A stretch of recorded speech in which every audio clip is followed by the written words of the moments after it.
Hello and welcome to the the final session of today's McKnights Workforce Development Forum. You've tuned into Understanding Agency Caps and Controlling Staffing Costs. Many long-term care operators are working hard to bring staff back in-house and slash their labor costs. Rate caps and other legislation that limits agency activities may have them feeling like time is on their side, but state laws don't take effect overnight or provide a cure-all for ongoing staffing issues. Over the next hour, we'll be talking about balancing agency reliance and keeping the doors open, all the more important with a staffing mandate now on the table. I'm McKnight's Senior Editor Kim Marcellus, and I'll be moderating this event. I'll introduce our speakers in just a moment, but first, we have some housekeeping to take care of. If you have any audio problems during today's presentation, please first check the volume control on your device. This is the most common cause of these problems. You can also use the help button if your own troubleshooting efforts don't work. We will have time for a Q&A session near the end of the presentation. If you have any questions, please feel free to go ahead and start submitting those right now in the box on the left side of your screen. And while we don't have any slides today, I'll remind you at the end of our conversation how you can rewatch this session or share it with others after the live event is over. Now, regarding continuing education. This educational offering has been reviewed by the National Continuing Education Review Service of the National Association of Long-Term Care Administrator Boards. It has been approved for 1 clock hour. However, you need to stay tuned for the entire event during its original broadcast to receive a certificate. You can track CE requirements through the course completion tracker, which is accessed through the last icon in the area below the open webinar panel. Once you've achieved 50 viewing minutes, a View Certificate button will display, and the required viewing duration will have a green checkbox. You can then view or save your certificate. A copy will also be emailed to you afterward. And now let's meet our presenters. Sean Carney is Vice President of Client Services at IntelliCare. He owned and served as president of 2 skilled nursing facilities from 2016 until 2022, and was previously president of CMC Healthcare Management, operating multiple centers in various states. He has been a certified skilled nursing administrator since 2004. And we have Marcia B. Proto, Executive Director for the Connecticut Center for Nursing Workforce and owner of Marcia Proto Consulting. Marcia enjoys a successful career in state and national association leadership, nursing education and workforce development, healthcare fundraising, and statewide coalition building. Her work revolves around connecting people through education and targeted skills training for fulfilling career paths, particularly in the nursing field. Hi, Sean and Marcia. Thanks for being here today. Hi, good afternoon, Kim. So today we're going to really have a real conversation, and each of you are going to kind of go back and forth and provide some not necessarily contrasting, but full viewpoints here on this. So we're going to run the gamut. Marcia, we're going to start with you, and let's start at the beginning and discuss what rate caps are, just lay it out for the audience in case they don't have them in their states, and also talk about how they impact the staffing landscape in long-term care. Sure. Thanks, Kim. And we just wanted to provide a level set for our attendees of how we're defining rate caps for the purpose of this webinar. So rate caps are being proposed and enacted in legislation across the country to set minimum limits on the charges that temporary nurse staffing agencies can impose on healthcare facilities for their services. And these caps are tied to regional wages. They aim to primarily control costs, ensure fair compensation, and promote transparency with healthcare staffing within the healthcare staffing sector. With those caps in the legislation comes some regulations, and it's really the maximum billing rates linked to regional wages, transparency requirements for pricing structures, mandated workers' compensation coverage, reporting obligations including employee data, as well as quality care oversight and investigations. In New England, regionally, we have 2 states that have enacted legislation, that of Massachusetts and Rhode Island. And there are other states around the country that have this also in their legislative process and are really considering how the implications will impact their healthcare providers. I know Sean has a little bit of specifics related to what's happening regionally in New England to share how rate caps have been played out in the workforce. Sean. Thank you, Marcia. To your point, currently here in New England, two states, both Rhode Island and Massachusetts, are operating with a rate cap in place. Massachusetts was the first state to put a rate cap in place that had both minimums and maximums to the rates that were allowed to be charged, and had some additional language built into that bill when it was passed on how the rate cap would be rolled out and how it would be governed by the by CMS and by the Department of Health. Rhode Island is the most recent one who has begun to implement a rate cap starting in mid-June, and their process was a little bit different than Massachusetts. It was rolled out a bit quicker, and they are still in the process of working out the rules and regulations that will govern the rate cap, but it has the specifics of what the rate cap should include. And you did an excellent job detailing the various aspects of a rate cap. The bottom line is the governing agents are attempting to put some parameters around the use of contingent labor, the cost of contingent labor, and the transparency in which the billing process and the quality assurance process is handled, because agencies as a whole run the full gamut. You have the smaller mom and pops that are often anywhere between five care providers all the way up to maybe 50 to 100. You have the medium-sized organizations, and then you have the larger organizations such as IntelliCare that staff, thousands of buildings across the country, anywhere between 30 and 35,000 care professionals on a daily basis.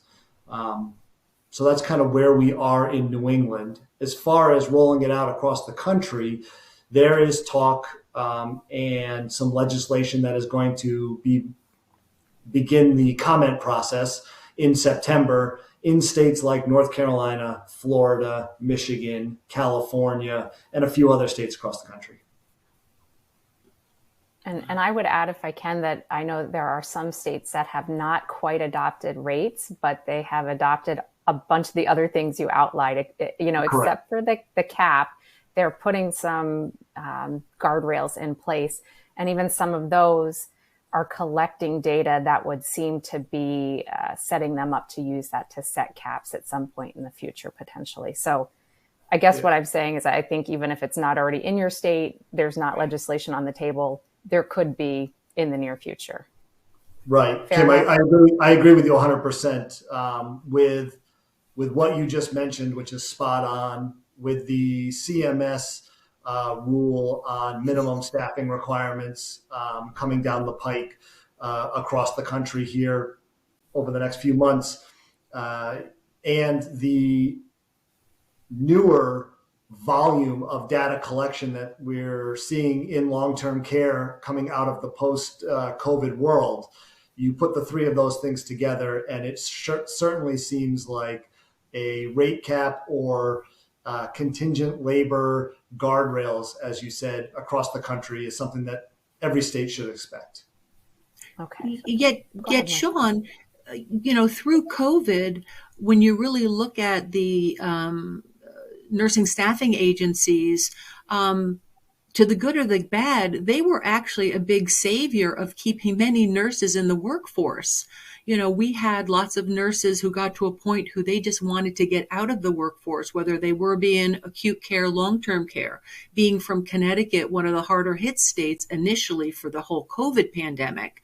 So I think what the staffing agencies allowed was a safety net for nurses who were ready just to, pack it up and say, I'm done with nursing, to have an opportunity to reset almost, to say, I love what I do. I want to be a contributor, but I don't want to work full time. And really looking at the staffing agencies as an opportunity to keep that value, their expertise in play. really offering wonderful resources for these nurses to plug and play in a gig or a part-time way. So, when you really look at the overall, dollars going out during COVID, it really did help redistribute our nursing workforce to those employers who needed it through the contingency labor force. So interesting. Absolutely. So like everything, there's always at least two sides, two ways of viewing it. So let's get into that then and talk about who benefits and who might be negatively impacted by rate cap regulation. Do you want to pick up the baton and start with this one, Sean? Sure. Marcia brings up excellent points right off the bat. But when you start to look at the rate caps and the intent and then the outcome, it doesn't always match up to be the case. The intent is to help level the playing field amongst all providers in the space, which it does to some degree. And it does help control costs that, whether they had naturally started to come down due to market competition and less demand as we exited the COVID pandemic, and just the general nature in which some agencies started to operate. Marcia brought up a great point. As these larger contingent staffing companies began to really explore the various opportunities and products and services that they could offer, they became, as she put, a safety net to where the labor force that was really running from long-term care and healthcare in general, because they were finding their worth in question. They were finding their ability to be in a flexible work environment that their friends or other folks that they knew that weren't in healthcare had the opportunity to work in, wasn't available as a full-time employee. And the wages at the time were not that much different. So many people said, because the majority of the healthcare workforce is highly educated and has skills that can be utilized in multiple areas. So they can go work in various job opportunities. They don't have to work in healthcare. Their passion and their heart is in healthcare. So as they were trying to exit the industry, the contingent labor folks were able to catch them, offer them the flexibility that they were looking for, and actually helped bring them back to the workforce. And that's something that the facilities are fighting against on a day-to-day basis, is simply being able to identify enough folks to hire, train, and bring into their buildings in whichever manner they can find to either meet staffing minimums or deliver the care that they expect to deliver. Understanding that many facilities are staffing well above any state minimum that's either currently enacted or is coming down the pike. Many facilities staff well above that and wanted to continue to staff well above that. It became a matter of cost and availability of workforce. Marcia, did you want to chime in on this one? Well, I think when you're looking at a staffing mandates or you're looking at rate caps, in which Sean just talked about, I think the important thing really to understand is, what is the workforce landscape that you have within your region and how are you going to mobilize that? So if I can just give you some statistics from Connecticut. We coordinate our data related to all of our licensed registered nurses and licensed practical nurses. So we pulled data across our state because we wanted to find out what our workforce is comprised of for nursing and where do they work. So of the 89 1,919 licensed nurses, we were actually very amazed to find out that only 57.3% are working in Connecticut. And I think that goes along with what Sean was trying to look at, how are our organizations staffing and who's available to staff. And then we found out that only 50.1% or 45,000 nurses were actually working in a nursing related field. That license is in demand all over. So we just had only 50% of our workforce in a nursing capacity. And then we took a further cut and we wanted to find out how many work in long-term care in our state of Connecticut, RNs, to staff all of our facilities that need them. We only have 6.4% of our workforce. 2,880 nurses work in nursing home, extended care, and assisted living facilities. So when we look at the rate caps and we say, okay, where are we going to get this labor from? And how are we going to be engaging it in the workforce? It's pretty scary. It's pretty scary. And when we're looking at, the targets for CMS, as they're looking for more nursing care per day per nurse, again, where are we going to get the staff? We also took a deep dive into our LPN population for 2022 and realized we have 14,422 LPNs. Their numbers are a little better of who's working. It's 70%. And when we looked at who actually is working in a nursing capacity, we're at 58%, so 8% more. But when you boil down the numbers, we have 45% of our LPNs working in long-term care. But when you transition that to a number, it's only 3,763. And we know that the LPNs and the CNAs are really the backbone in care delivery within our long-term care facilities.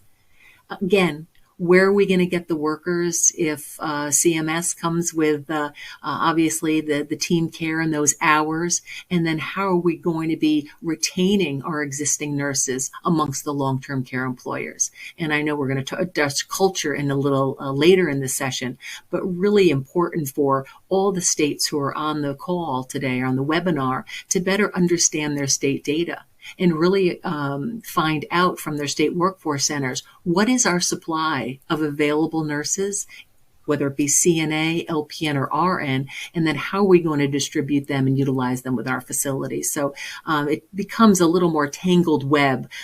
People are looking for the silver bullet of how to retain quality care, how to retain our nursing workforce. But if you really don't add up who is your workforce within your region, your state, it becomes a big challenge for the employer. I also see it being complicated when you are in New England or states, even part of a state that touches other states. You might have folks in the Nurse Compact who can work in multiple states. Yes. If your state adopts a cap, others nearby do not. That's an incentive to maybe travel and go somewhere else.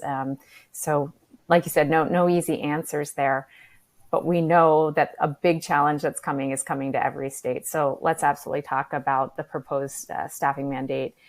How does the regulation that you see there, again, it's proposed 2 to 3 years after finalization before any of those big elements go into play. But how do you see the regulations and the staffing mandate potentially impacting rate cap setting or any other state efforts that are going on? Well, when you look at those questions, you have to, as an operator, you're trying to strike a balance between being able to provide optimal wages, a caring environment from which the employees can work in, but that has to be supported by reimbursement. And that's where some of these, and I'm sure that they're going to look at this over the course of the next year, 2 years, as they roll out the staffing minimums. The providers and the operators are going to be asking, they're going to need to have the proper amount of reimbursement to offer the wages, to offer the education, to be able to improve the culture in the work environment, to retain the workforce that's available. I know that when we look at IntelliCare's data, we survey our IPs on a regular basis, and we find that it's actually split pretty evenly. About a third of the folks that are in our database, over 700,000 nursing professionals, about a third of them do want to work per diem.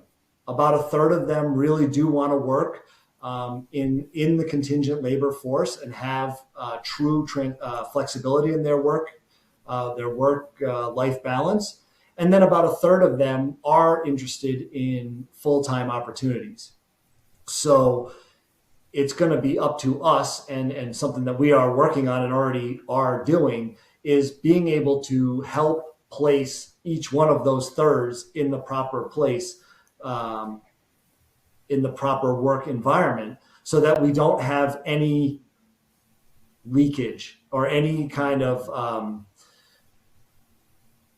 just any kind of usage where it's not optimal, because the margins as an operator are paper thin, and our margins in the workforce are paper thin. We need to have every licensed nurse who wants to be working in healthcare. We want to be able to give them the opportunity to work. That's the bottom line.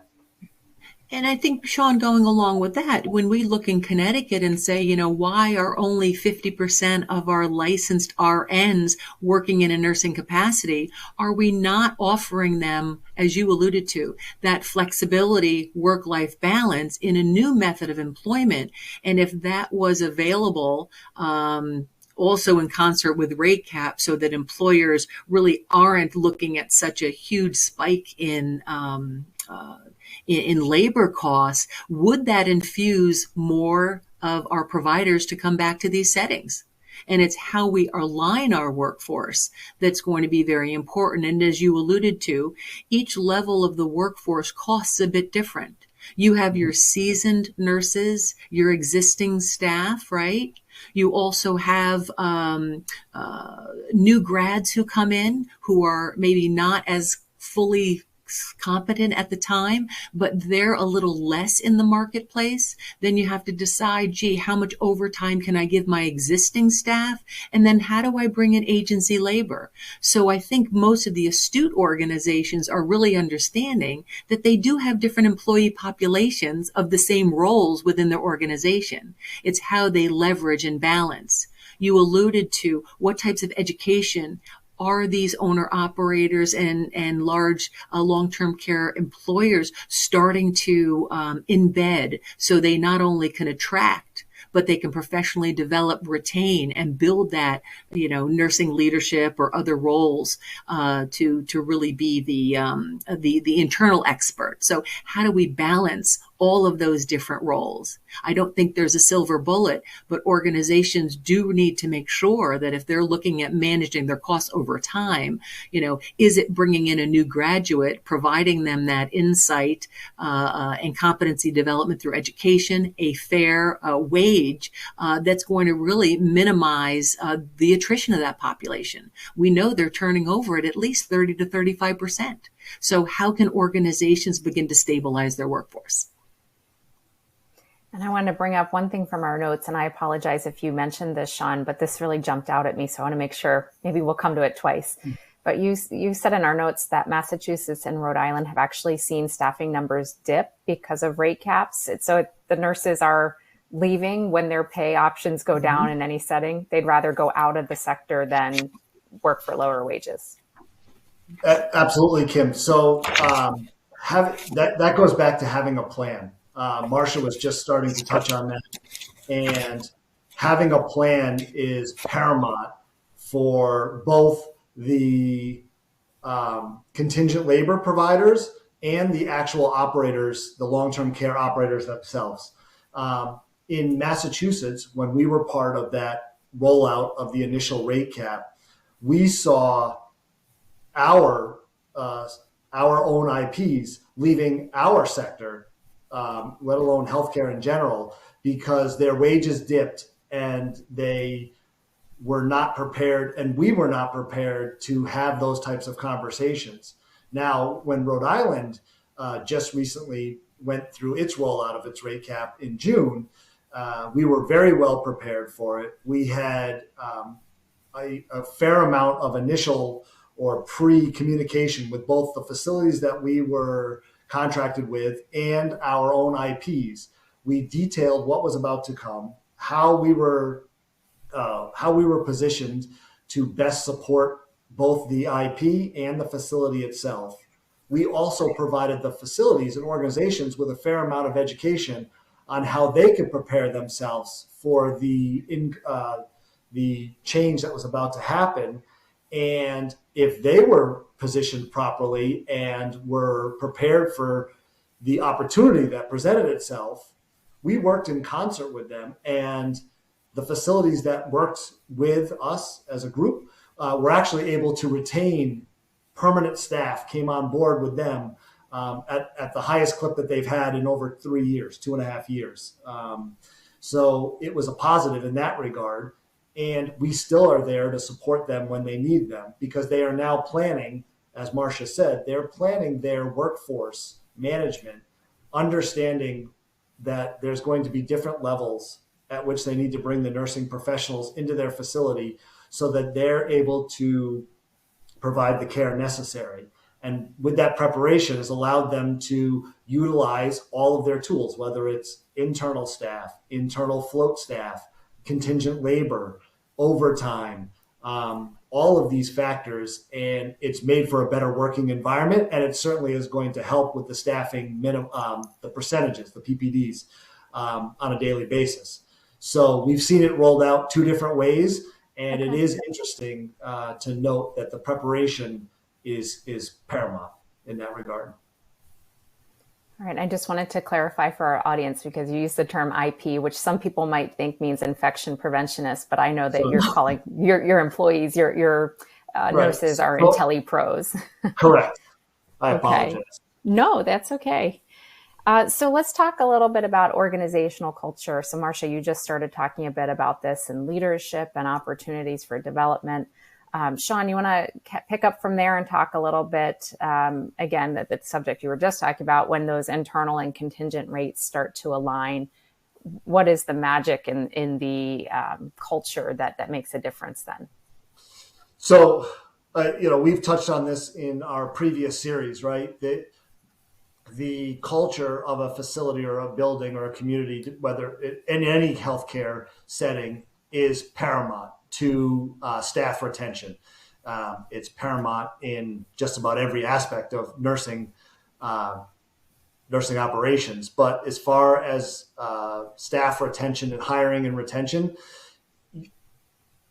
you have to be able to offer the staff the parts of the job that are most appealing to them. And if flexibility is something that a nursing professional is looking for, and wage then becomes equal or comparable at least, if the facilities aren't ready to offer the same amount, or at least understand what flexibility means to the nurse, they're missing out on an opportunity.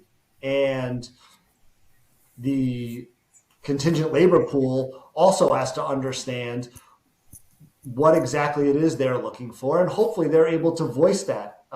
What does flexibility mean to them?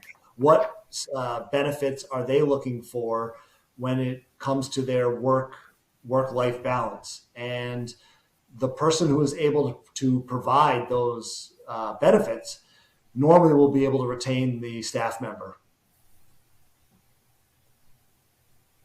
Marcia, I know you talked a little bit about this. You want to add? Sure. And a lot of organizations are doing these stay interviews with their staff, as you alluded to find out what are their drivers. And depending on not only the age of the individual, but the personal work preference along their arc, have different priorities. So these stay interviews are providing the employer some wonderful insights as to what's needed. And as we know, sometimes it's not just salary.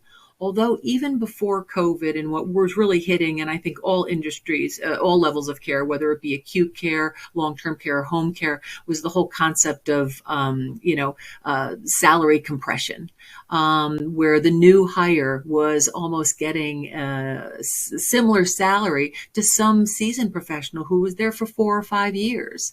And so all of a sudden that begins to sour the workplace culture. Obviously during COVID truly exacerbated when nurses side by side were making such a differing wage. I think that's all, as Sean alluded to, beginning to settle in and parities being able to come about. But I think our organizations have learned a lot from COVID of how to engage their staff, whether it be providing internal education, supports, a more flexible schedule, resources that they wouldn't normally have, coaching and mentoring that has really been able to stabilize some of these workforces. I know in Connecticut, through our workforce development boards, each of them have what's called regional sector partnerships. So for over the past year, they've been bringing together healthcare organizations, long-term care, acute home care, and they're creating work groups to really identify what are the linchpins for us to successfully not only attract, but retain our staff. So it's clearly on top of mind. And I think the overall workplace culture and the feeling of employees being valued is truly critical to a big part of that strategy. All right, I'm going to go back to Sean, and we're going to come back to some more real world examples here. Talk to us about how rate caps have impacted healthcare facilities in Massachusetts over the past year and in Rhode Island this summer. Sure. So, as I said earlier, we've had two different experiences with the rate caps to date. I'd like to concentrate more on Rhode Island. It's fresher, it's newer in my mind, and we've worked with many of the facilities, and I saw two distinctly different approaches and different outcomes. As I alluded to earlier, some of the groups that we worked with that really came to us, we were able to set in a plan early on. We were able to get out and bring early education to the situation as a whole, to both sides, and be able to really explain what some of the benefits and how it was going to affect them. As we were able to do that, we saw a number of these facilities be able to prepare, adjust wages accordingly, and attract many of the contingent labor workforce to come on board and work with them full time, which was really nice to see for the facility and for our organization as a whole. We also worked with a few other facilities that were not quite as prepared, weren't able to, for a number of reasons, weren't able to make the necessary adjustments internally to attract the workforce. And we actually, as an organization, were also unable to maintain and hold on to those particular nurses that were working in those buildings because they got fearful, and change is scary for everyone. And they weren't sure how the rate caps were going to affect them personally. As we all know, when change happens, we internalize it first, and then we try to figure out how it affects us in our life and our well-being. And because there was a little bit of friction in some of those facilities, and I know that it's happening across the state currently, we lost a little bit of our workforce, and that's a sad reality.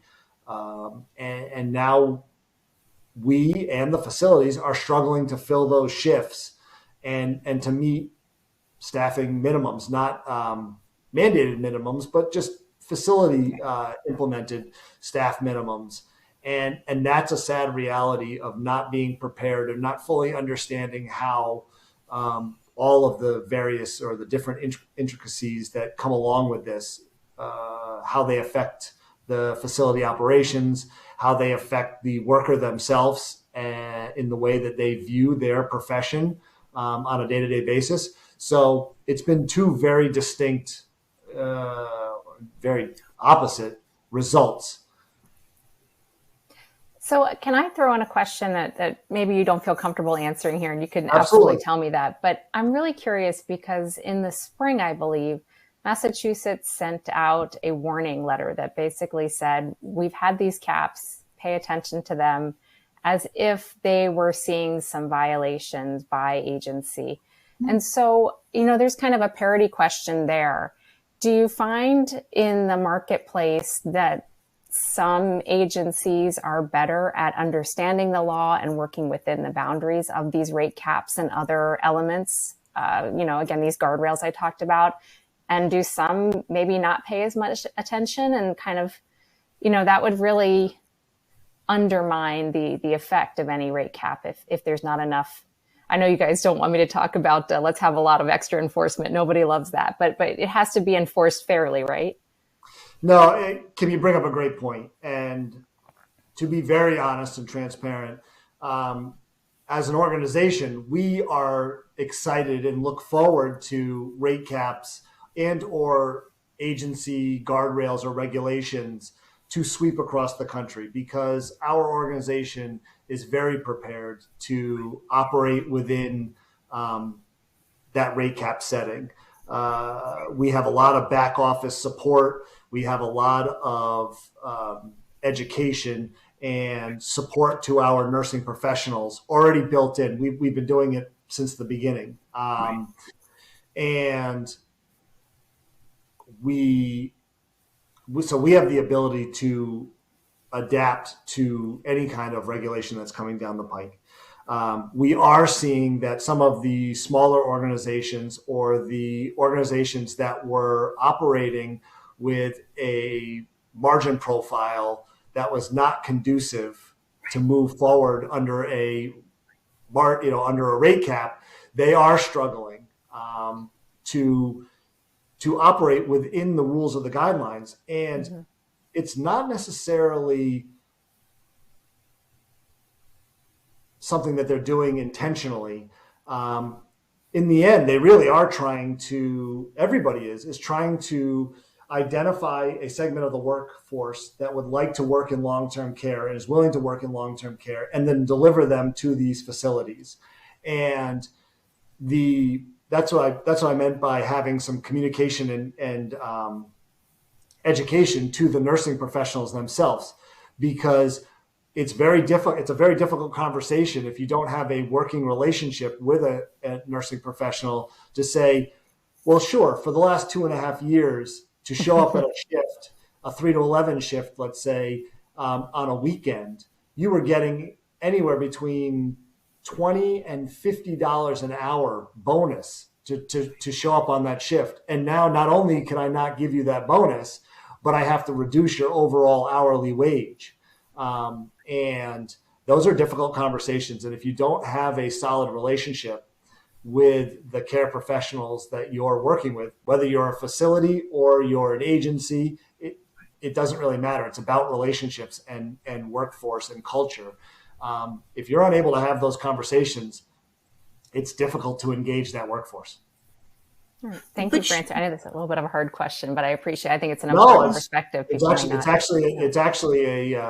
question that everyone should be asking across the country, all three sides: operators, the agencies themselves, and the legislators that are enacting these rules or regulations.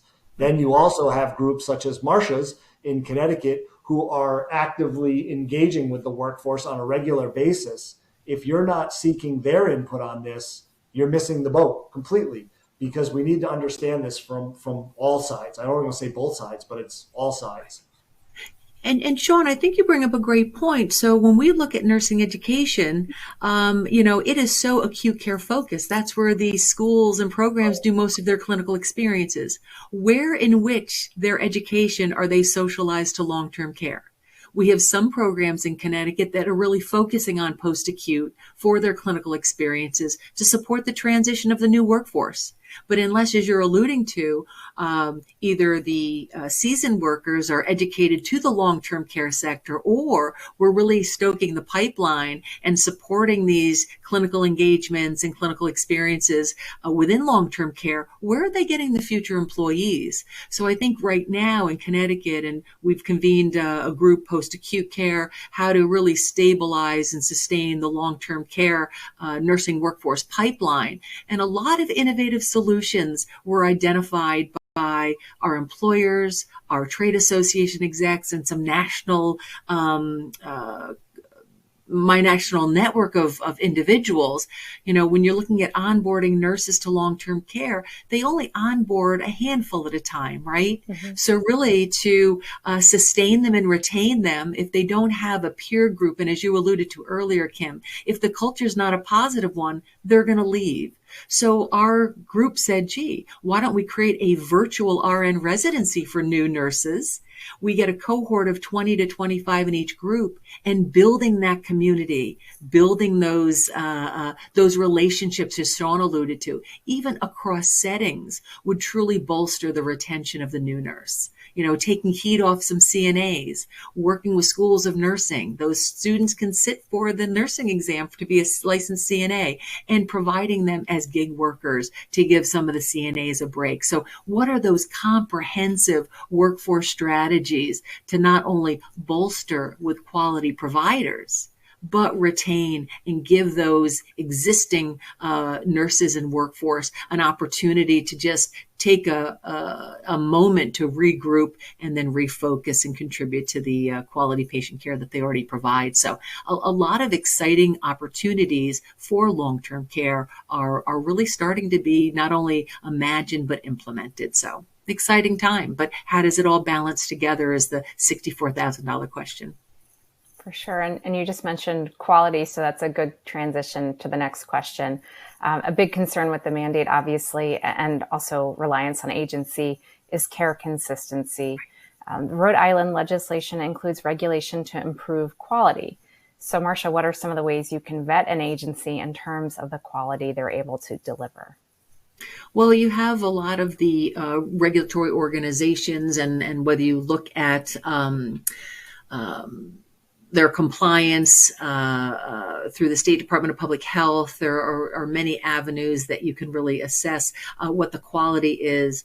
Many of the independent consulting organizations also have vet organizations from the feedback of patients and colleagues to get a sense of what type of quality. Although we know some organizations that have, 5-star quality still can't retain employees. We heard one that just closed in Connecticut because the numbers didn't add up. So really looking at the overall comprehensive picture of not only feedback from patients, but regulatory agencies and Department of Public Health can provide a good picture of the resiliency of that organization and the quality of that organization. And forgive me, did you mention Joint Commission accreditation and what that means as well? I did not mention the Joint Commission. I know that they have many, many benchmarks and metrics and criteria that are met, visits occur, as well as I think they're becoming more educational in focus to support these organizations to meet benchmarks and not as punitive as they used to offer. So the Joint Commission feedback and reports is a wonderful source of information. Yeah, it's a nice arbiter with a third party versus an organization just relying on their data necessarily. Correct. Joint Commission gives some good qualitative feedback. Correct. And Sean, can you talk a little bit more? I think we got into this a little bit when I was asking about, regulation and compliance, but can you talk and remind us about steps IntelliCare has taken to remain in compliance with the regulations in the various states? Yeah, absolutely. Again, I think it's important to note that many of these items were founding principles of IntelliCare 6-7 years ago, and they to answer your question that Marcia was just answering, understanding what comes with an organization or an agency when you're allowing them to staff your building, understanding their compliance department, understanding their credentialing department, understanding their staff education component to the business, understanding whether or not they are a W-2 employer versus a 1099 employer, and what does that mean as far as their oversight and control of their care professionals. Understanding if they are, to your point earlier, are they joint commission certified, and what does that mean? What are the steps that the organizations are taking to the best of their ability, assure quality when the care professional enters a facility through that agency? IntelliCare has had those things in place for 6-7 years now, and when you start to look at the overall cost of a shift, if you boil it all the way down to the cost of a shift to bring in an RN, understanding, or an LPN or a CNA, understanding what goes into developing that care professional, nurturing that care professional, and then credentialing them and assuring that they meet the standards necessary to deliver quality patient care. Those are things that are built into the cost of contingent labor. And that is something that needs to be considered when you look at the states with rate caps, the states that are exploring rate caps, and how reimbursement is tied back to that.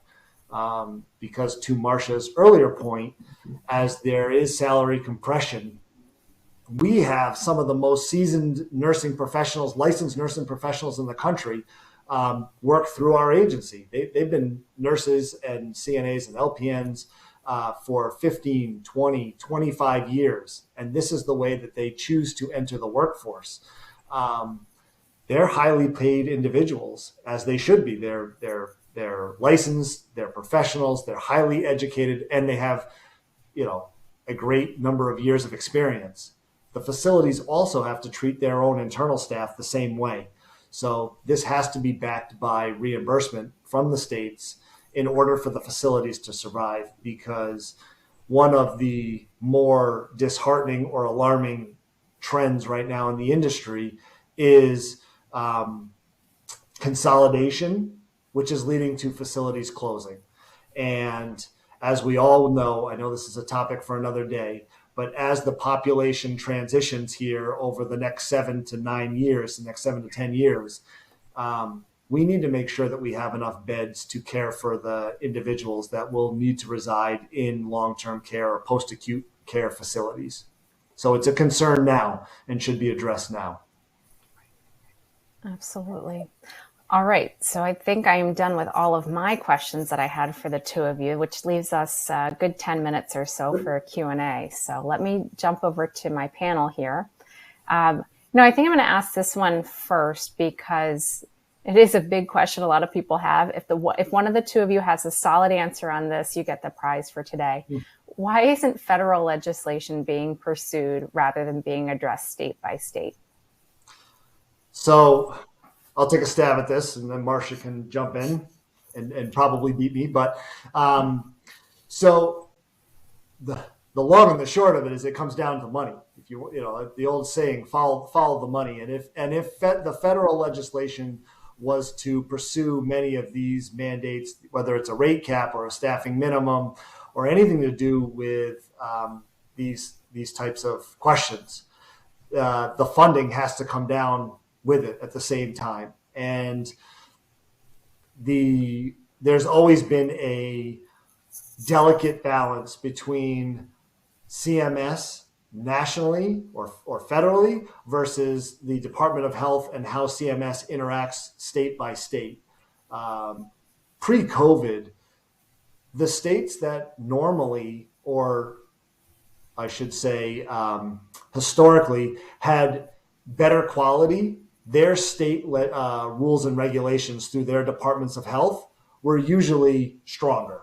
And the states that had less stringent rules and regulations, or relied on the federal mandates, their quality happened to be, or their survey results said that their quality happened to be a slightly lower than those with states that had more stringent rules and regulations. So I think the industry as a whole, the 20 some odd years I was in, the states kind of trumped the federal government and the rules and regulations. But if it was me taking a guess, I would say it has to do with the funding that follows. Marcia, any thoughts there?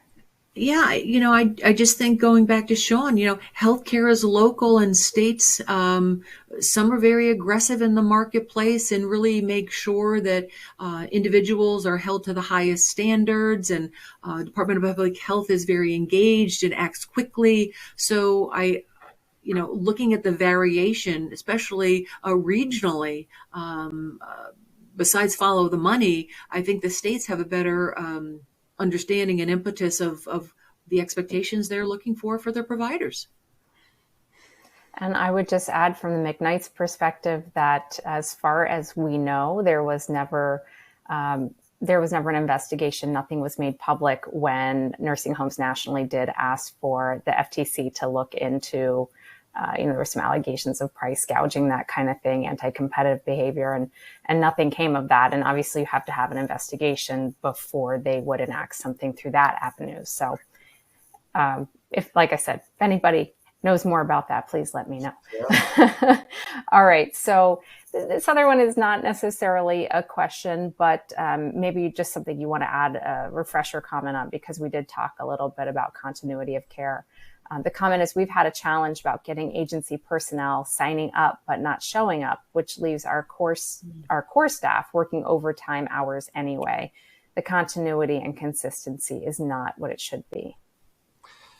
Yeah, we hear that a lot in the industry, and it's something that is just it puts a sour taste from both sides. It's obviously something that any agency themselves doesn't want to have happen, because it not only does it reflect poorly, but it's a terrible business model. And as a former operator, if you are relying, whether it's internal staff, agency, either way, if you're relying on a staff member to show up for their shift and they don't show up, in the end, the one who's negatively impacted is the resident and the workforce that's left behind that has to fill the shift. So it's something that should be addressed. My suggestion is always to address it through contractual language and obligations between the facilities or the health organization and the agency. I know that we address many of those things in our contracts. I would strongly suggest that any type of health organization that's looking at vetting an agency prior to signing them up, that is language that's built into their contract. So you could propose something like, if an agency worker doesn't show up 5 shifts out of a month, we get a rebate or something like that? Right. I mean, we've worked with 2-hour minimums, 4-hour minimums that work both ways. If the facility cancels a shift within 4 hours, we pay the IP because that or the care professional. We pay the care professional because that person expected to go to work that day. They expected to perform a shift, which essentially puts money in their pocket to put food on their table. So if you're willing to do that, you should be willing to do it the other way around. Whereas if your care professional doesn't show up for the shift, you should be able to rebate or have a credit back to the facility for the same, whether it's 2 hours or 4 hours. That's something that should be worked out within the contract. And it promotes good faith. It goes back to that term transparency that we talked about earlier. What is transparency? Do we need rules and regulations in place to provide transparency? And then making sure that everybody lives up to those standards. Those are key initiatives, I would think, over the next, they should start today if they haven't already. All right, I'm going to bring this one to you, Sean, as well. I know we did an entire webinar on this previously, but we do have someone who wants to know if IntelliCare uses 1099 or W-2. And can you explain very briefly why that matters? It does, sure. We did do it, and to be honest with you, in our previous webinars, we didn't quite talk about IntelliCare specifically, but IntelliCare is a W-2 employer. Always has been a W-2 employer. Will always continue to be a W-2 employer. It's really important because, and this, Kim, I think I said this to you last time. This was something that I learned as I moved from facility operations side and being a long-term care administrator for 20 plus years to over to this side of the industry. It really is a two-sided workforce, right? We have to be able to take care of and provide the necessary benefits and opportunities to the nursing staff as much as we have to provide the demand or the shift opportunities to the same workforce. And as a W-2 employer, we have a lot more connection to our care professionals. They are credentialed, they are licensed, they are insured. We have workers' comp insurance. We provide them with vacation time and health benefits. Actually, some of the most pristine health benefits I've seen in the industry in 20 plus years. We provide them with education. We provide them with job placement and advancement. These are all things that come along with being a W-2 employer. Most importantly, though, from a facility side or from an operator's perspective, our care professionals are both, they fall under a quality assurance and a disciplinary process. They are insured. We provide liability insurance and workers' comp insurance. These are things that are important when you're bringing in a workforce that does not necessarily or are not necessarily licensed under your facility license. And Sean, you alluded to a positive culture that you're creating. You're creating a culture of your IPs and telepros that they want to stay. They are feeling valued, as well as the education, which I know is so robust. It's an organization that's attracting people and retaining people. And, just hearing what you're putting out there, a wonderful option for individuals who are looking for that flexibility and to contribute and be valued employees. Absolutely. All right, we have one last question, and we have about 1.5 minutes. So I would like each of you to answer it, but keep your answers fairly brief. Just really a recap here. Obviously, a lot of uncertainty in the industry right now about staff and going forward. We have the proposal on the table. We saw some of the rationale behind it in that study that came out. But really, there's more questions than answers at this point. Nobody knows what the solution is going to be.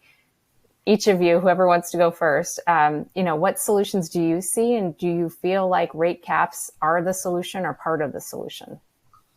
I'll go quick. I think that rate caps are a necessary part of the solution, but they're only a small part.